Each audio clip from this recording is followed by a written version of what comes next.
Hi hello welcome back to Shreyansh Pramod YouTube channel. ಎಲ್ಲರೂ ಹೇಗಿದ್ದೀರಾ? ಚೆನ್ನಾಗಿದ್ದೀರಾ ಅಂತ ಭಾವಿಸ್ತೀನಿ. ನಾನು ಕೂಡ ತುಂಬಾ ಚೆನ್ನಾಗಿದ್ದೀನಿ. ಲಾಸ್ಟ್ ಬ್ಲಾಗ್ ನಿಮಗೆಲ್ಲರಿಗೂ ಇಷ್ಟ ಆಗಿರುತ್ತೆ ಅಂತ ಅಂದ್ಕೊತೀನಿ. ಬಂದು ಶ್ರೇಯಾಂಶಿಂದು ಮೇಕಪ್ಪಿಂದು ಹಾಕಿದ್ದೀನಿ, ಅದನ್ನ ಪ್ಲೀಸ್ ಹೋಗಿ ನೋಡಿ. ಯಾಕಂದರೆ ಶ್ರೇಯಾಂಶ್ ಅಷ್ಟು ಮುದ್ದಾಗಿ ಮಾತಾಡಿದ್ದಾನೆ. ಇನ್ನೊಂದು ಬಂದು ನೆನ್ನೆ ವ್ಲಾಗ್ ಹಾಕಿರೋದು ಶ್ರೇಯಾಂಶಿನ ಡ್ರೆಸ್ ಕಲೆಕ್ಷನ್ ಬಗ್ಗೆ. ಅವನಿಗೆ ಎಷ್ಟು ಗೊತ್ತಿದೆ ಅಷ್ಟು ಅವನು ಹೇಳಿದ್ದಾನೆ. ಅಲ್ಲೊಂದು ಸ್ವಲ್ಪ ಅವನಿಗೆ ಕಲರ್ ಸ್ವಲ್ಪ ಕನ್ಫ್ಯೂಷನ್ ಆಗ್ತಿದೆ. ಅವ್ನು ಕ್ಯಾಮ್ರಾ ನೋಡೋದ್ರಿಂದ ನಮಗೂ ಕನ್ಫ್ಯೂಷನ್ ಆಗುತ್ತೆ. ಕ್ಯಾಮ್ರಾ ನೋಡ್ಕೊಂಡು ಮಾತಾಡೋದು ಸ್ವಲ್ಪ ಮರ್ತೋಗುತ್ತೆ. ಏನೋ ಮಾತಾಡಬೇಕು ಅಂದ್ಕೊಂಡಿರ್ತೀವಿ, ಏನೋ ಆಗುತ್ತೆ. ಅವ್ನು ಸಣ್ಣವನಲ್ಲ, ಹಾಗಾಗಿ ನಮಗಿಂತ ಜಾಸ್ತಿ ಅನಿಸುತ್ತೆ. ಯಾಕಂದರೆ ಫಸ್ಟ್ ಎಕ್ಸ್ಪೀರಿಯೆನ್ಸ್ ಕ್ಯಾಮ್ರಾ ಮುಂದೆ ಅಷ್ಟು ಲಾಂಗಾಗಿ ಮಾತಾಡೋದು. ಹಾಗಾಗಿ ಸ್ವಲ್ಪ ಕಲರ್ ಡಿಫ್ರೆನ್ಸ್ ಅವನಿಗೆ ಗೊತ್ತಾಗ್ದಿದ್ದ ಟೈಮಲ್ಲಿ ನಾನು ಸ್ವಲ್ಪ ಅವನಿಗೆ ಸಜೆಸ್ಟ್ ಮಾಡಿದ್ದೀನಿ, ಈ ಕಲರ್ ಅಂತ ಹೇಳ್ಕೊಟ್ಟಿದ್ದೀನಿ. ಅದು ಬಿಟ್ಟರೆ ತುಂಬಾ ಮುದ್ದಾಗಿ ಮಾತಾಡಿದ್ದಾನೆ, ಚೆನ್ನಾಗಿ ಮಾತಾಡಿದ್ದಾನೆ. ಎಲ್ಲದರೂ ಏ ಅಂತ ಯೂಸ್ ಮಾಡಿದ್ದಾನೆ. ಅಂದರೆ ಏನು ಅವನಿಗೆ ಅವನೇ ಬೂಸ್ಟ್ ಮಾಡ್ಕೊತ ಇದ್ದ ಅಂತ ಅಂದ್ಕೊತೀನಿ. ಮತ್ತು ನೆನ್ನೆದು ಬ್ಲಾಗ್ ನನ್ನ ಕೈಲಿ ಮಾಡೋಕ್ಕಾಗಿಲ್ಲ, ಯಾಕಂದರೆ ತುಂಬಾ ನೆಕ್ ಪೇನ್ ಇತ್ತು. ಹಾಗೆ ನನಗೆ ಯಾಕೆ ಅಂತ ಗೊತ್ತಿಲ್ಲ, ತುಂಬ ಸುಸ್ತು ಥರ ಫೀಲ್ ಆಗ್ತಾಯಿತ್ತು. ಹಾಗಾಗಿ ನೆನ್ನೆದು ಬ್ಲಾಗ್ ಶ್ರೇಯಾಂಶ್ ಕೈಯಿಂದನೇ ಮಾಡ್ತಿದ್ದೀನಿ. ನೆನ್ನೆದು ನಂದು ರೊಟೀನ್ ಏನಿತ್ತು ಅಂತ ಹೇಳಿದ್ರೆ, ಮಾರ್ನಿಂಗಿಂದ ಮನೇದು ಏನು ಕೆಲಸ ಇದೆ ಅದೆಲ್ಲ ಮುಗಿಸ್ಕೊಂಡೆ. ಮತ್ತು ಮೇನ್ ಅಂದರೆ ನೆನ್ನೆ ಕರೆಂಟ್ ಹೋಗಿಬಿಟ್ಟು ನಮಗೆ ನೀರೇ ಇದ್ದಿಲ್ಲ ಗೈಸ್. ನೀರೇ ಇಲ್ಲ. ಅಮ್ಮ ಪಾಪ ಬಾವಿಯಿಂದ ಎಲ್ಲ ಸೇರಿ ತೊಗೊಂಬಂದು ನೀರು ತುಂಬಿಸಿದ್ರು. ಅದರಲ್ಲೇ ಸ್ವಲ್ಪ ಬೆಳಗ್ಗಿಂದ ಮಧ್ಯಾಹ್ನ 3 ಗಂಟೆ ತನಕ ಮ್ಯಾನೇಜ್ ಮಾಡಿದ್ದೀವಿ. 3 ಗಂಟೆ ಮೇಲೆ ಕರೆಂಟ್ ಬಂದಿದ್ದು. ಆಮೇಲೆ ನೀರು ಮೋಟರ್ ಆನ್ ಮಾಡಿ ನೀರೆಲ್ಲ ತುಂಬಿಸಿ ಬಿಸಿನೀರು ಹಂಡೆಗೆ ನೀರು ಬಿಸಿ ಮಾಡೋಕ್ಕಿಟ್ಟು, ಮತ್ತು ಇರೋ ಬರೋ ಪಾತ್ರೆ ಎಲ್ಲ ತೊಳೆದು, ಮತ್ತು ಅಚ್ಚನಿಗೆಲ್ಲ ಅನ್ನ ಮಾಡಿ ಆ ಥರ ಎಲ್ಲ ಆಯಿತು. ಮತ್ತು ನಿನ್ನೆ ಒಂದು ಮ್ಯಾರೇಜ್ ಅಟೆಂಡ್ ಮಾಡೋಕ್ಕೆ ಆಯಿತು, ನಮ್ಮ ಅತ್ತೆದು ತಮ್ಮಂದು. ಅಲ್ಲಿಗೆ ಹೋಗಿ ಮ್ಯಾರೇಜೆಲ್ಲ ಅಟೆಂಡ್ ಮಾಡ್ಕೊಂಡು ಬಂದೆ. ನಾನು ಸ್ಯಾರಿ ವೇರ್ ಮಾಡಿದ್ದೆ. ನಾನು ಅದರಲ್ಲಿ ವೀಡಿಯೋ ಮಾಡಲೇಬೇಕು ಅಂದ್ಕೊಂಡಿದ್ದೆ, ಬಟ್ ನನ್ನ ಕೈಲಿ ಆಗ್ತಾಯಿದ್ದಿಲ್ಲ. ಏನು ಅಂದರೆ ಒಂದು ಸ್ವಲ್ಪ ಡಿಸ್ಟರ್ಬ್ ಆಗಿದ್ದೆ ನಾನು. ಹಾಗಾಗಿ ಲಾಸ್ಟ್ ವ್ಲಾಗ್ ನಾನು ಈಗ ಮಾಡೋಕ್ಕಾಗಿಲ್ಲ. ನಾನು ಅಂದ್ಕೊಂಡೆ ಅಟ್ಲೀಸ್ಟ್ ಈವ್ನಿಂಗ್ ಮದುವೆಗೆ ಹೋಗ್ತಿಲ್ಲ, ಆ ವ್ಲಾಗ್ ಆದರೂ ನಾನು ಮಾಡೋಣ ಅಂದ್ಕೊಂಡೆ, ಬಟ್ ಮಾಡೋಕ್ಕಾಗಿಲ್ಲ. ಆದರೆ ಆ ಸ್ಯಾರಿ ಉಟ್ಕೊಂಡು ಎಷ್ಟೇ ಲೇಟ್ ಆದರೂ ಪರವಾಗಿಲ್ಲ ಒಂದು ಶಾರ್ಟ್ಸ್ ಮಾಡಬೇಕು ಅಂದ್ಕೊಂಡಿದ್ದೆ. 2 ಶಾರ್ಟ್ಸ್ ಮಾಡಿದ್ದೀನಿ. ಅದನ್ನು ಮುಂದಿನ ದಿನಗಳಲ್ಲಿ ಅಪ್ಲೋಡ್ ಮಾಡ್ತೀನಿ. ಅದಷ್ಟು ಚೆನ್ನಾಗಿ ಬಂದಿಲ್ಲ, ಯಾಕಂದರೆ ನೈಟ್ ಹೊತ್ತು ಆ ಮದುವೆ ಎಲ್ಲ ಮುಗಿಸ್ಕೊಂಡು ಬಂದು ಫುಲ್ ಟಯರ್ಡ್ ಆಗಿದ್ದೀನಿ. ಅದರಲ್ಲಿ ವೀಡಿಯೋ ಮಾಡಿದ್ದೀನಿ, ಹೆಂಗೆ ಬೇಕು ಹಂಗೆ ಮಾಡಿದ್ದೀನಿ ಅಂತ ಅಂದ್ಕೊತೀನಿ. ನಿದ್ದೆನೂ ಸರಿಯಾಗಿದ್ದಿಲ್ಲ. ರಾತ್ರಿ ಶ್ರೇಯಾಂಶ್ ಮಲಗೇ ಇಲ್ಲ ಗೈಸ್. ಅವನು ಅಲ್ಲಿ ಮದುವೆ ಮನೇಲಿ ಊಟ ಮಾಡಿಲ್ಲ. ಇಲ್ಲಿ ಬಂದು ಮಧ್ಯರಾತ್ರಿ ಊಟ ಕೊಡು ಅಂತಿದ್ದ. ಪ್ಲೇಟಿಗೆ ಹಾಕ್ಕೊಟ್ಟಿದ್ದೀನಿ. ನಮ್ಮದೊಂದು 2 ತುತ್ತಿರ್ಬೋದು ಅಂದ್ಕೊಳ್ಳಿ. ನಾನು ಅರ್ಧ ಗಂಟೆ ಇಟ್ಕೊಂಡು ತಿಂದಿದ್ದಾನೆ. ಆಮೇಲೆ ಮಲಗಿಸಿ ಊಟ ಮಾಡ್ಕೊಂಡು ಬಂದಾದ್ಮೇಲೆ ಮಲಗಿಸಿದ್ದೀನಿ. ಸುಮ್ಮನೆ ಮಲಗೋದ್ಬಿಟ್ಟು ಒಂದು ಸ್ವಲ್ಪ ಹೊತ್ತು ಮಲಗಿದ್ದಾನೆ. ಆಮೇಲೆ ಎದ್ದು ಅಳೋಕ್ಕೆ ಸ್ಟಾರ್ಟ್ ಮಾಡ್ದ. ಯಪ್ಪ, ನನಗೊಂದು ಸಿಟ್ಟಾದರೂ ಬರ್ತಾಯಿತ್ತು. ನಿದ್ದೆ ನಂಗೆ ತೂಗ್ತಾಯಿದ್ದೀನಿ ಹಿಂಗೆ. ಅವ್ನು ಮಲಗ್ತಾಯಿಲ್ಲ. ಅವನಿಗೆ ಮಲಗಿಸಿ ನೆಕ್ಸ್ಟ್ ನಾನು ಮಲಗೋಷ್ಟರಲ್ಲಿ ಬೆಳಗ್ಗೆ ಹೋಗ್ಬಿಟ್ಟಿತ್ತು. ಎದ್ದುಬಿಟ್ಟು ಇನ್ನೇನೇನು ನಂದು ರೊಟೀನ್ ಇದೆ, ಮಾರ್ನಿಂಗ್ ಬ್ರೇಕ್ಫಾಸ್ಟ್ ಮಾಡೋದಾಗಿದ್ದು, ಸಾಂಬಾರೆಲ್ಲ ಮಾಡಿ ಕಸ ಗುಡಿಸಿನೆಲ್ಲ ಒರೆಸಿ ರೆಡಿಯಾಗಿ ಇವಾಗ ವ್ಲಾಗ್ ಮಾಡೋಣ ಅಂತ ಮೇಲೆ ಬಂದೆ. ಇದಾಗಿತ್ತು ಇವತ್ತಿನ ವ್ಲಾಗ್. ಅದಕ್ಕೂ ಇನ್ನು ನೆಕ್ಸ್ಟ್ ಕಂಟಿನ್ಯೂ ಮಾಡೋಕ್ಕಿಂತ ಮುಂಚೆ ಇನ್ನೂ ಯಾರು ನಮ್ಮ ಯೂಟ್ಯೂಬ್ ಚಾನಲ್ ಸಬ್ಸ್ಕ್ರೈಬ್ ಮಾಡಿಲ್ಲ, ಬೇಗ ಸಬ್ಸ್ಕ್ರೈಬ್ ಮಾಡ್ಕೊಳ್ಳಿ. ಹಾಗೆ ಸೈಡಲ್ಲಿ ಬೆಲ್ ಐಕಾನ್ ಇದೆ, ಅದು ಪ್ರೆಸ್ ಮಾಡೋದ್ರಿಂದ ನಾನು ಫಸ್ಟ್ ವೀಡಿಯೋ ಅಪ್ಲೋಡ್ ಮಾಡಿದ ತಕ್ಷಣ ನಿಮಗೆ ನೋಟಿಫಿಕೇಷನ್ ಬರುತ್ತೆ. ಈಗ ನಮ್ಮನೇಲಿ ಬ್ರೇಕ್ಫಾಸ್ಟ್ ಏನು ಅಂತ ಹೇಳ್ಬಿಟ್ಟು ತೋರಿಸ್ತೀನಿ ಬನ್ನಿ. ಇವಾಗ ಕೆಳಗೆ ಹೋಗೋಣ ಗೈಸ್. ಇವತ್ತು ನಾನು ಏನು ಮಾಡಿದ್ದೀನಿ ಗೊತ್ತಾ? ಇಲ್ಲಿ ನೋಡಿ, ನಿಂತ್ಕೊಂಡು ವೀಡಿಯೋ ಮಾಡಿಲ್ಲ, ಕೂತ್ಕೊಂಡು. ಈ ಬಿಸಿಲು ಫೋಕಸ್ ಕಣ್ಣಿಗೆ ಬೀಳ್ತೈತಾ, ಎಷ್ಟು ಅವಾಯ್ಡ್ ಮಾಡಿದ್ರು ಆಗ್ತಾನೇ ಇಲ್ಲ. ನನಗಂತೂ ಕುತ್ತಿಗೆ ನೋವು ಸರಿಯೇ ಆಗಿಲ್ಲ ಗೈಸ್. ಸಿಕ್ಕಾಪಟ್ಟೆ ನೋವು ತಡ್ಕೊಳಕ್ಕಾಗ್ತಾಯಿಲ್ಲ. ಇಷ್ಟೋ ತನಕ ಈ ಕೈಯಲ್ಲಿ ಇಟ್ಕೊಂಡಲ್ಲ, ಎಷ್ಟು ನೋವ್ತಿದೆ ಗೊತ್ತಾ. ಬೇಗ ಇದೊಂದು ವಾಸಿ ಆದರೆ ನನಗೆ ವೀಡಿಯೋ ಮಾಡೋಕ್ಕೆ ಯೂಸ್ಫುಲ್ ಅಂತ ಅಂದ್ಕೊತೀನಿ. ಕೈ ನೋವು, ಇದು ನೆಕ್ ನೋವು ಇದ್ದರೆ ಇಲ್ಲಿ ಕೈ ಇಟ್ಕೊಳೋಕ್ಕೆ ಆಗೋದಿಲ್ಲ, ಅಂದರೆ ಕ್ಯಾಮ್ರಾನ ಹೋಲ್ಡ್ ಮಾಡೋಕ್ಕೆ ಆಗೋದಿಲ್ಲ. ಇಲ್ಲೆಲ್ಲ ಎಳಿತಾ ಇದೆ, ಆದ್ರೂ ಮಾಡ್ತಾಯಿದ್ದೀನಿ ವಿಡಿಯೋ. ಈಗ ಕೆಳಗೆ ಹೋಗೋಣ ಬನ್ನಿ. ಇವತ್ತು ನಮ್ಮ ಮನೇಲಿ ಬ್ರೇಕ್ಫಾಸ್ಟ್ ಬಂದು ನೀರು ದೋಸೆ ಹಾಗೆ ಸಾಂಬಾರ್. ನಾನು ಏನು ಮಾಡಿಬಿಟ್ಟೆ ಅಂದರೆ ಫಸ್ಟ್ ಬ್ರೇಕ್ಫಾಸ್ಟ್ ಮಾಡ್ಕೊಂಡು ಬಿಟ್ಟೆ. ಆಮೇಲೆ ನೆನಪಾಯ್ತು, ಅಯ್ಯೋ ವೀಡಿಯೋ ಮಾಡಿಲ್ವಲ್ಲ ಅಂತ ಹೋಗಿ ಮತ್ತೊಂದು ದೋಸೆ ಹಾಕ್ಕೊಂಡು ಬಂದು ಇವಾಗ ವೀಡಿಯೋ ಮಾಡ್ತಾಯಿದ್ದೀನಿ. ಇವಾಗ ತಿಂದುಬಿಟ್ಟು ಹೊರಡ್ಬಿಡ್ತೀನಿ ಕ್ಲಾಸಿಗೆ. ಗೈಸ್, ಇವತ್ತು ನಾನು ಒಬ್ಬಳೇ ಮಡಿಕೇರಿ ಹೋಗ್ತಾಯಿದ್ದೀನಿ. ಯಾಕಂದರೆ ಪ್ರಮೋದವರು ಇವತ್ತು ನನ್ನ ಜೊತೆ ಬರ್ತಾಯಿಲ್ಲ. ಅವರಿಗೆ ಮೈಸೂರಲ್ಲಿ ಇವತ್ತು ವರ್ಕ್ ಇರೋದ್ರಿಂದ ಅವರು ಮಾರ್ನಿಂಗ್ 6 o'clock ಹೋಗಿಬಿಟ್ರು. ಹಾಗಾಗಿ ಇವಾಗ ನಾನು ಒಬ್ಬಳೇ ಅಚ್ಚನಿಗೆ ಬ್ರೇಕ್ಫಾಸ್ಟು ತೊಗೊಂಡೋಗ್ತಾಯಿದ್ದೀನಿ. ಅಚ್ಚನಿಗೆ ಬ್ರೇಕ್ಫಾಸ್ಟ್ ಕೊಟ್ಟು ಇನ್ನು ಮೇಕೆರಿಯಲ್ಲಿ ಯಾವ್ದಾದ್ರು ಗಾಡಿ ಸಿಗುತ್ತಾ ನೋಡಬೇಕು. ಇನ್ನು ಹತ್ಕೊಂಡು ಮಡಿಕೇರಿ ತಲುಪಿ ಅಲ್ಲಿಂದ ಗೌರ್ಮೆಂಟ್ಸು ಬಸ್ ಹಿಡ್ಕೊಂಡು ವಿರಾಜಪೇಟೆ ತಲುಪಬೇಕು. ಇವತ್ತೇನು ನಾರ್ಮಲೇ ಅನಿಸುತ್ತೆ. ಮಧ್ಯಾಹ್ನ ಮೇಲೆ ಸರ್ರಿಂದು ಕ್ಲಾಸ್ನ ಕೇಳಿಸ್ಕೊಳೋದು. ನೋಡೋಣ ಎಷ್ಟು ಸರ್ ಕ್ಲಾಸ್ ತಗೊತಾರ ಇಲ್ವಾ ಗೊತ್ತಿಲ್ಲ. ಅವ್ರು ತಗೊಂಡಿಲ್ಲ ಅಂದರೆ ನಂದೇನು ಇಂಟರ್ನ್ಶಿಪ್ ಅದನ್ನ ಮಾಡಿ ಮುಗಿಸ್ಬೇಕು. ರೋಡ್ ಇವತ್ತು ಖಾಲಿ ಗೈಸ್. ಪ್ರಮೋದವ್ರು ಯಾವಾಗ ಬರೋಣ ಆವಾಗ ರೋಡ್ ಫುಲ್ ಖಾಲಿ ಇರುತ್ತೆ. ಇಲ್ಲಾಂದರೆ ಒಂದಷ್ಟು ಗಾಡಿ ಹೋಗ್ತಾ ಇರುತ್ತೆ. ಗೈಸ್ ಅಚ್ಚನ ಅಂಗಡಿಗೆ ಬ್ರೇಕ್ಫಾಸ್ಟ್ ಕೊಟ್ಟು ಫಾರ್ ಎ ಚೇಂಜ್ ಇವತ್ತು ಚಾಕ್ಲೇಟ್ ಬದಲು ಲೇಸ್ ತಗೊಂಡು ಹೋಗ್ತಾ ಇದ್ದೀನಿ. ಯಾಕಂದರೆ ಅಲ್ಲೂ ನನಗೆ ಕ್ಲಾಸಿಗೆ ಹೋದಾಗ ಏನಾದ್ರು ಸ್ಪೈಸಿ ತಿನ್ನಬೇಕು ಅನಿಸ್ಬಿಡ್ತು ಲಾಸ್ಟ್ ಕ್ಲಾಸ್. ಹಾಗಾಗಿ ಅಂದ್ಕೊಂಡೆ ನೆಕ್ಸ್ಟ್ ಕ್ಲಾಸಿಗೆ ಬರ್ಬೇಕಾದ್ರೆ ಏನಾದ್ರು ಚಿಪ್ಸ್ ಏನಾದ್ರು ತೊಗೊಂಡು ಬರೋಣ ಅಂತ. ಹಾಗಾಗಿ ಇವಾಗ ಚಿಪ್ಸ್ ತಗೊಂಡು ಹೋಗ್ತಾ ಇದ್ದೀನಿ. ಇವತ್ತು ಸ್ವಲ್ಪ ಬೇಗನೆ ಬಂದಿದ್ದೀನಿ. 5 ಮಿನಿಟ್ಸ್ ಬೇಗ ಬಂದಿದ್ದೀನಿ. 5 ಮಿನಿಟ್ಸ್ ಬೇಗ ಬಂದರೆ ಬಸ್ ಸಿಗುತ್ತೆ. ಆ ಬಸ್ ಏನಾದ್ರು ಸಿಕ್ಕಿದ್ರೆ ಆರಾಮಾಗಿ ಹೋಗ್ಬೋದು. ಆಟೋಗಾದ್ರೆ ತುಂಬ ಹೊತ್ತು ವೆಯ್ಟ್ ಮಾಡಬೇಕು. ನೋಡೋಣ ಬಸ್ ಸಿಗುತ್ತಾ ಅಂತ. ಗೈಸ್ ಗೌರ್ಮೆಂಟ್ ಬಸ್ ಸ್ಟ್ಯಾಂಡಿಗೆ ಬಂದು 10 o'clock ಆದರೂ ಬಸ್ ಬಂದಿಲ್ಲ. ಅದಕ್ಕೆ ಹೋಗಿ ಕೇಳಿದ್ರೆ ಇಷ್ಟೊತ್ತಿಗಾಗಲೇ ಬರಬೇಕಿತ್ತು, ಬರುತ್ತೆ ಹೋಗಮ್ಮ ಅಂದ್ಬಿಟ್ಟು 1/4 ಗಂಟೆ ಅಲ್ಲಿ ಕೂತ್ಬಿಟ್ಟು ಇವಾಗ ಬಸ್ ಇಲ್ಲ ಅಂತ ಹೇಳ್ತಿದ್ದಾರೆ. ಅದಕ್ಕೆ ಇವತ್ತು ಪ್ರೈವೇಟ್ ಬಸ್ ಸ್ಟ್ಯಾಂಡಿಗೆ ಹೋಗ್ತಾ ಇದ್ದೀನಿ. ಇಲ್ಲೂ ಬಂದರೆ ಎಷ್ಟೊತ್ತು ಕಾಯಬೇಕು, ಬಸ್ಸೇ ಬರೋದಿಲ್ಲ. ಇವ್ರು ಫಸ್ಟೇ ಹೇಳಿದ್ರೆ ನಂಗೆ ಆವಾಗಲೇ ಒಂದು ಬಸ್ಸಿಗೆ ತತ್ಕೊಂಡು ಹೋಗ್ತಾ ಇದ್ದೆ. ಯಾವಾಗಲೂ ಹಿಂಗೆ ಮಾಡ್ತಾರೆ ನನಗೆ. ಇವಾಗ ನಡ್ಕೊಂಡು ಹೋಗ್ತಾ ಇದ್ದೀನಿ ಪ್ರೈವೇಟ್ ಸ್ಟ್ಯಾಂಡಿಗೆ. ಇನ್ನು ಅಲ್ಲಿ ಹೋಗಿ ವೆಯ್ಟ್ ಮಾಡಿ ಬಸ್ ಸಿಕ್ಕಿದ್ಮೇಲೆ ವಿರಾಜಪೇಟೆ ತಲುಪೋದು. ಅಲ್ಲಿಂದ ಮತ್ತೆ ತುಂಬ ನಡಿಬೇಕು, ಅದೇ ಬೇಜಾರು. ಪ್ರೈವೇಟ್ ಬಸ್ ಸ್ಟ್ಯಾಂಡ್ ಬಂದು 15 ಮಿನಿಟ್ಸ್ ಆಗಾದಮೇಲೆ ನನಗೆ ವಿರಾಜಪೇಟೆ ಬಸ್ ಸಿಕ್ತು. ಈಗ ಫೈನಲಿ ವಿರಾಜಪೇಟೆ ತಲುಪಿದ್ದೀನಿ. ಕ್ಲಾಕ್ ಟವರ್ ತೋರಿಸಿದ್ರೇ ನನಗೆ ತೃಪ್ತಿ ಆಗೋದು ವಿರಾಜಪೇಟೆ ತಲುಪಿದ್ದೀನಿ ಅಂತ. ಇಲ್ಲಿ ನೋಡಿ, ಇದು ಮಂಡೇ ಇಲ್ಲಿ ಮಾರ್ಕೆಟ್ ಇಲ್ಲ, ಬಟ್ ಆದ್ರೂ ಎಲ್ಲ ಸೇಮ್ ಮಾರ್ಕೆಟ್ ಸೆಟಪ್ ಮಾಡಿಟ್ಟಿದ್ದಾರೆ.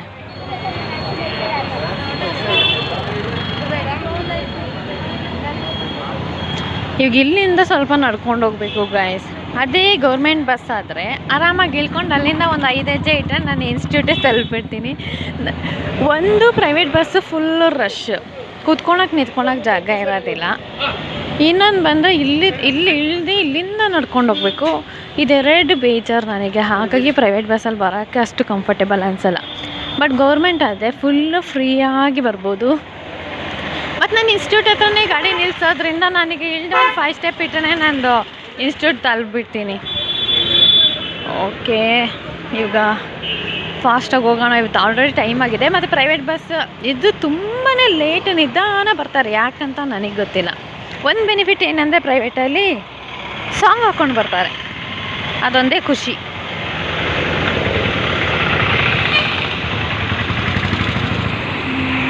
ಇವಾಗಷ್ಟೇ ನಮ್ಮದು ಕಾಂಪ್ಲೆಕ್ಸ್ ತಲುಪಿದ್ದೀನಿ. ಹಾಗಾಗಿ ಲಿಫ್ಟ್ ಆನಲ್ಲಿದೆ, ಲಿಫ್ಟಲ್ಲೇ ಮೇಲೆ ಹೋಗೋಣ ಅಂತ ಇಲ್ಲಿ ಹೋಗ್ತಾ ಇದ್ದೀನಿ. ಒಂದೊಂದ್ಸತಿ ಭಯ ಆಗುತ್ತೆ ಆಫ್ ಮಾಡಿದ್ರೆ ಅಂತ. ಅವಾಗ ಆಫ್ ಆದರೆ ಅವ್ರು ಸಡನ್ ಆನ್ ಮಾಡ್ತಾರೆ, ಯಾರಂತೂ ಒಳಗಿದ್ದಾರೆ ಅಂತ ಹೇಳ್ಬಿಟ್ಟು ಆನ್ ಮಾಡ್ತಾರೆ. ಅದೊಂದು ಸ್ವಲ್ಪ ಗ್ಯಾರಂಟಿ ಮೇಲೆ ತಲುಪೆ ಗೈಸ್. 3rd ಫ್ಲೋರ್ ಬಂದು ತಲುಪೆ. ಈಗ ಒಳಗೆ ಹೋಗೋಣ.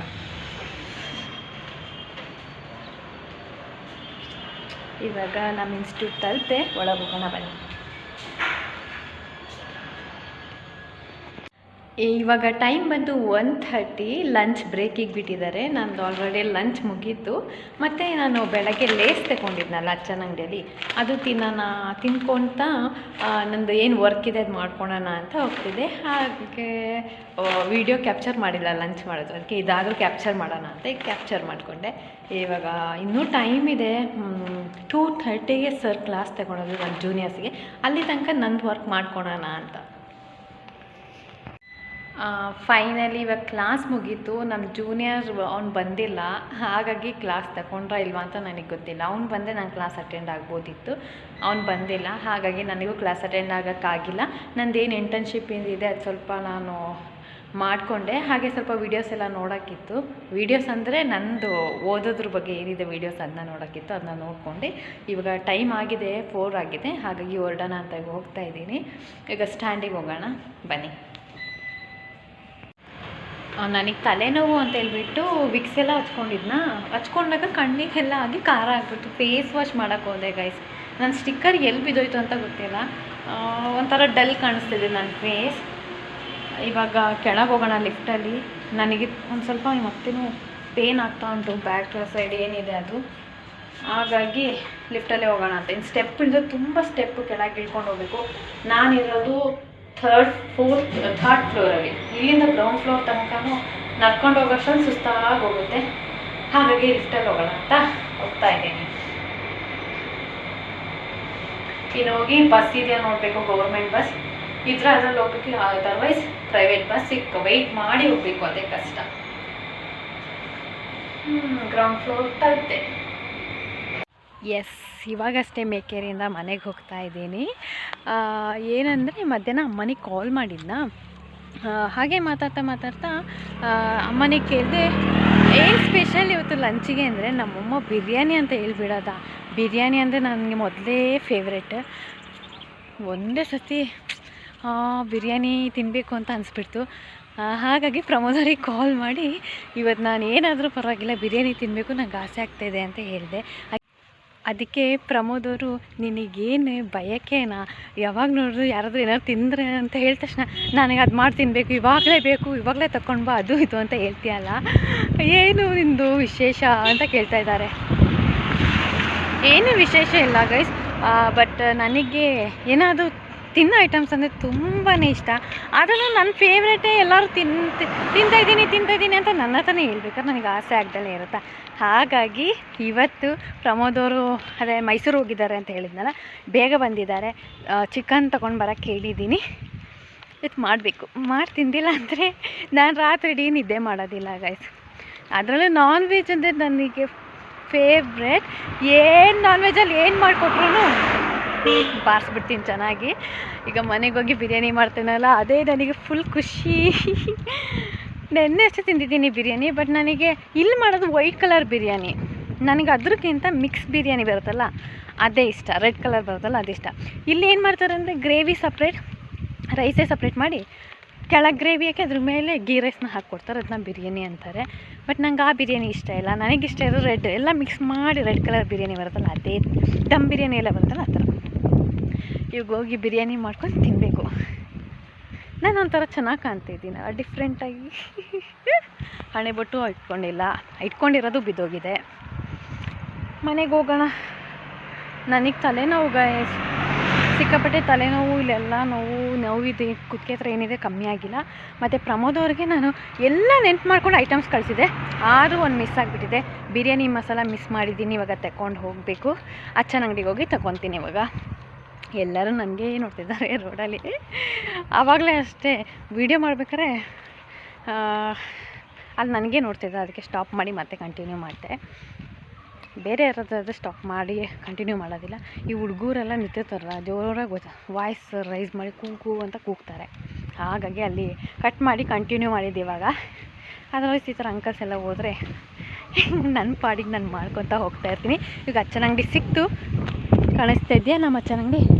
ಬಿರಿಯಾನಿ ಮಸಾಲೆ ತಗೊಂಡು ಹೊರಡೋಣ. ಅಚ್ಚನ ಅಂಗಡಿಗೆ ಹೋದೆ, ಬಿರಿಯಾನಿ ಮಸಾಲ ಇಲ್ಲ, ಹಾಗಾಗಿ ಮಟನ್ ಮಸಾಲ ತಗೊಂಡಿದ್ದೀನಿ. ನನಗೆ ಯಾವ ಮಸಾಲ ಇದ್ದರೂ ಓಕೆ, ನಾನ್ ವೆಜ್ಜಿಂದು. ಅದಕ್ಕೆ ಮಟನ್ ಮಸಾಲ ಹಾಕ್ಬಿಟ್ಟೇ ಬಿರಿಯಾನಿ ಪ್ರಿಪೇರ್ ಮಾಡಿಬಿಡೋಣ. ಯಾವ ಮಸಾಲೆ ಹಾಕಿದ್ರೂ ಚೆನ್ನಾಗಿ ಬರುತ್ತೆ ಗೈಸ್. ಚಿಕನಿಗೆ ಚಿಕನ್ನೇ ಹಾಕಬೇಕು, ಮಟನಿಗೆ ಮಟನ್ನೇ ಹಾಕಬೇಕು ಅಂತ ಏನಿಲ್ಲ. ನೀವು ಚಿಕನಿಗೆ ಮಟನ್ ಮಸಾಲೆ ಆದರೂ ಹಾಕಿ, ಮಟನಿಗೆ ಚಿಕನ್ ಮಸಾಲೆ ಆದರೂ ಹಾಕಿ, ಟೇಸ್ಟು ಚೆನ್ನಾಗೇ ಬರುತ್ತೆ. ಇವಾಗ ಮನೆಗೆ ಹೋಗೋಣ. ಪ್ರಮೋದ್ ಅವ್ರು ಮೇ ಬಿ ಮಲ್ಕೊಂಡಿರ್ತಾರೆ. ಅವರು ಫಸ್ಟೇ ಹೇಳ್ತಾಯಿದ್ರು ನನಗೆ ತಲೆ ನೋವ್ತಿದೆ, ಮನೆಗೆ ಹೋದ ತಕ್ಷಣ ನಿದ್ದೆ ಮಾಡ್ತೀನಿ ಅಂತ. ನೋಡೋಣ. ಎಂಟಿ ರೋಡ್.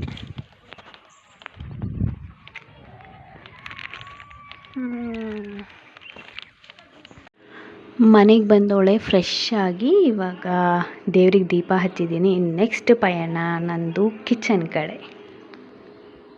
ಕಿಚನಿಗೆ ಎಂಟ್ರಿ ಕೊಟ್ಟವಳೆ. ಇಲ್ಲಿ ನೋಡಿ, ಬಿರಿಯಾನಿಗೆ ಬೇಕಾಗಿರೋ ಐಟಮ್ಸ್ ಎಲ್ಲ ರೆಡಿ ಮಾಡಿ ಇಟ್ಕೊಂಡಿದ್ದೀನಿ. ಇದು ನಮಗೆ ಬಿರಿಯಾನಿಗೆ. ಇದು ಬಂದು ಅಮ್ಮ ಬಿರಿಯಾನಿ ತಿನ್ನೋದಿಲ್ಲ, ಹಾಗಾಗಿ ಚಿಕನ್ ಅವ್ರಿಗೆ ಸಪ್ರೇಟ್ ಎತ್ತಿಟ್ಟಿದ್ದೀನಿ ಕರಿ ಮಾಡೋಕ್ಕೆ. ಇವಾಗ ಬಿರಿಯಾನಿ ಎಲ್ಲ ಸ್ಟಾರ್ಟ್ ಮಾಡ್ತೀನಿ. ಈ ರೆಸಿಪಿ ಏನು ನಿಮಗೆ ತೋರ್ಸೋಕೆ ಹೋಗಲ್ಲ ಗೈಸ್, ಆಲ್ರೆಡಿ 2 ಟೈಮ್ಸ್ ತೋರಿಸಿದ್ದೀನಿ. ಮತ್ತೆ ನಾನು ತೋರಿಸ್ತಾ ಇದ್ದೆ, ಇವಳಿಗೆ ತಲೆ ಸರಿ ಇಲ್ಲ, ಎಷ್ಟು ಸತಿ ಹಾಕ್ತಾಳೆ ಅಂತ ನೀವೇ ಬೈಕೊಂತೀರ. ಹಾಗಾಗಿ ಇವಾಗ ನಾನು ಬಿರಿಯಾನಿ ಪ್ರಿಪೇರ್ ಮಾಡಿಬಿಡ್ತೀನಿ. ಓಕೆ, ಇವಾಗ ಬಿರಿಯಾನಿ ಮಾಡಾಯಿತು. ಹಾಗೆ ಅಮ್ಮನಿಗೆ ಸ್ವಲ್ಪ ಚಿಕನ್ ಗ್ರೇವಿ ಮಾಡಿ ಇವಾಗ ತಾನೇ ರೂಮಿಗೆ ಬಂದೆ. ಇವತ್ತು ವೀಡಿಯೋಗೆ ಕಮೆಂಟ್ಸ್ ಬಂದಿದೆ, ನನ್ನ ವೀಡಿಯೋಗಲ್ಲ ಶ್ರೇಯಾಂಶ್ ವೀಡಿಯೋಗೆ. ನಾನು ಅಂದ್ಕೊಂಡೆ ಶ್ರೇಯಾಂಶ್ ಹತ್ರನೇ ನಿಮ್ಮ ಕಮೆಂಟ್ಸಿಗೆಲ್ಲ ರಿಪ್ಲೈ ಮಾಡ್ಸೋಣ ಅಂತ. ಬಟ್ ಶ್ರೇಯಾಂಶ್ ಬೆಳಗಿಂದ ಆಟಾಡಿ ಮಲ್ಗೇ ಇಲ್ಲ. ಇವಾಗ ನನ್ನ ಹತ್ರ ದಿವ್ಯಾ ನಿದ್ದೆ ಬರ್ತಿದೆ ಅಂತ ಹೇಳಿ ಯಾವ ಗ್ಯಾಪಲ್ಲಿ ಬಂದು ಮಲ್ಕೊಂಡ ಅಂತ ನನಗಂತೂ ಗೊತ್ತಿಲ್ಲ. ಇದು ಮಲ್ಗಿಬಿಟ್ಟಿದ್ದಾನೆ. ಹಾಗಾಗಿ ನೀವು ಕಳಿಸಿರೋದು ಕಮೆಂಟಿಗೆಲ್ಲ ನಾನು ರಿಪ್ಲೈ ಮಾಡ್ತೀನಿ. ಪ್ಲೀಸ್ ಬೇಜಾರು ಮಾಡ್ಕೊಳಕ್ಕೆ ಹೋಗಬೇಡಿ. ನೆಕ್ಸ್ಟ್ ಕಮೆಂಟಿಗೆಲ್ಲ ಶ್ರೇಯಾಂಶ್ ಹತ್ರನೇ ರಿಪ್ಲೈ ಮಾಡಿಸ್ತೀನಿ. ಈಗ ಸದ್ಯಕ್ಕೆ ಕಮೆಂಟ್ ಓದೋಣ. ಫಸ್ಟ್ ಕಮೆಂಟ್ ಬಂದು ಪ್ರಮಾಶ್ಮಿ ಅನ್ನೋರು ಕಮೆಂಟ್ ಹಾಕಿದ್ದಾರೆ. ಸೂಪರ್ ಸನ್ನಿ ಕುಟ್ಟ, ಡ್ರೆಸ್ ಎಲ್ಲ ಸೂಪರ್. ಸನ್ನಿ ಚೆನ್ನಾಗಿ ಕನ್ನಡ ಮಾತಾಡ್ತಾ ಇದ್ದೀರಾ, ಎಲ್ಲ ವಿಡಿಯೋ ಸೂಪರ್. ದಿವ್ಯಾ, ಪ್ರಮು ಅಣ್ಣ, ಸುಲು ಅಮ್ಮಾಯಿ ಅಂತ ಹೇಳ್ಬಿಟ್ಟು ಹಾರ್ಟ್ ಸಿಂಬಲ್ ಹಾಕಿದ್ದೀರಾ. ಥ್ಯಾಂಕ್ ಯು ಸೋ ಮಚ್ ಪ್ರಮೋಶ್ಮಿ ಮ್ಯಾಮ್. ಇದೇ ಥರ ನಮ್ಮ ವಿಡಿಯೋ ನೋಡಿ ಸಪೋರ್ಟ್ ಮಾಡ್ತಾಯಿರಿ. ಶ್ರೇಯಾಂಶನ ಕನ್ನಡನ ರೆಕಗ್ನೈಸ್ ಮಾಡಿದ್ದಕ್ಕೆ ತುಂಬಾ ಥ್ಯಾಂಕ್ ಯು. ಹಾಗೆ ನನ್ನ ಪ್ರಮೋದನ, ಸುಲುನ ಎಲ್ಲರನ್ನೂ ನೀವು ನೆನೆಸ್ಕೊಂಡು ಕಮೆಂಟ್ ಹಾಕಿದ್ದೀರಾ, ಹಾಗೆ ಹಾರ್ಟ್ ಸಿಂಬಲ್ ಹಾಕಿದ್ದೀರಾ. ನಿಮಗೂ ನಮ್ಮ ಕಡೆಯಿಂದ ಒಂದು ಹಾರ್ಟ್ ಸಿಂಬಲ್. ನೆಕ್ಸ್ಟ್ ಬಂದು ಹರ್ಷಿತಾ ವಿನೀತ್ ಅನ್ನೋರು ಕಮೆಂಟ್ ಹಾಕಿದ್ದಾರೆ. ಡ್ರೆಸ್ ಕಲೆಕ್ಷನ್ ಸೂಪರ್ ಸನ್ನಿಮಾ, ಅದಕ್ಕಿಂತ ನಿಮ್ಮ ಕನ್ನಡ ಇನ್ನೂ ಚೆನ್ನಾಗಿದೆ, ಕೇಳ್ತಾನೆ ಇರಬೇಕು ಅನ್ನಿಸ್ತಾಯಿದೆ ಅಂತ ಹೇಳ್ಬಿಟ್ಟು ಹಾರ್ಟ್ ಸಿಂಬಲ್ ಹಾಕಿದ್ದೀರಾ. Thank you so much Harshita Vineet ma'am. Dress super ಇದೆ ಅಂತ ಹೇಳಿದ್ದಕ್ಕೆ. ಮತ್ತು ಇನ್ನೊಂದು ಒಂದು ಕನ್ನಡ ಇನ್ನೂ ಚೆನ್ನಾಗಿದೆ, ಇನ್ನೂ ಕೇಳಬೇಕು ಅಂತ ನೀವು ಹೇಳ್ತಿದ್ದೀರಲ್ಲ, ಖಂಡಿತವಾಗ್ಲೂ ಅವನ ಹತ್ರ ಇಡೀ ವಿಡಿಯೋ ನಾನು ಏನು ಮಾಡಿಸ್ತೀನಿ ಎಲ್ಲ ಕನ್ನಡದಲ್ಲೇ ಮಾಡಿಸ್ತೀನಿ. ಮತ್ತು ನನ್ನ ಕಡೆಯಿಂದ, ಶ್ರೇಯಾಂಶ್ ಕಡೆಯಿಂದ, ನಮ್ಮ ಫ್ಯಾಮಿಲಿ ಕಡೆಯಿಂದ ನಿಮಗೊಂದು heart.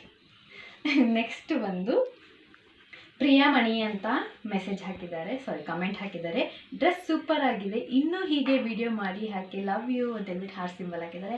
Thank you so much Priyamani ma'am. ಇದೇ ಥರ ನಮ್ಮ ವಿಡಿಯೋಗೆ ಸಪೋರ್ಟ್ ಮಾಡ್ತಾಯಿರಿ. ಆದಷ್ಟು ನಾನು ಅವನ ಕೈಯಲ್ಲಿ ವೀಡಿಯೋಸ್ ಮಾಡಿಸ್ತಾನೆ ಇರ್ತೀನಿ. ನಿಮ್ಮ ಸಪೋರ್ಟ್ ಯಾವಾಗಲೂ ಅವನ ಮೇಲೆ ಹೀಗೆ ಇರಲಿ. ನಿಮ್ಮ 3 ಜನಕ್ಕೂ thank you so much heart. ನಿಮ್ಮ 3 ಜನಕ್ಕೂ thank you, love you so much. ಇದೇ ಥರ ನಮ್ಮ ವಿಡಿಯೋಗೆ ಸಪೋರ್ಟ್ ಮಾಡ್ತಾಯಿರಿ. ಟಾಟಾ. ಇವತ್ತಿನ ಕಿವಿ ಮಾತು: ಮನುಷ್ಯನು ಕಾರ್ಯಗಳಿಂದ ಶ್ರೇಷ್ಠನಾಗುತ್ತಾನೆ, ಹುಟ್ಟಿನಿಂದಲ್ಲ. ಇದಾಗಿತ್ತು ಇವತ್ತಿನ ವ್ಲಾಗ್. ಮತ್ತೆ ನಾಳೆ ಸಿಗ್ತೀನಿ. ಟಾಟಾ, ಬಾಯ್ ಬಾಯ್, ಲವ್ ಯು ಆಲ್.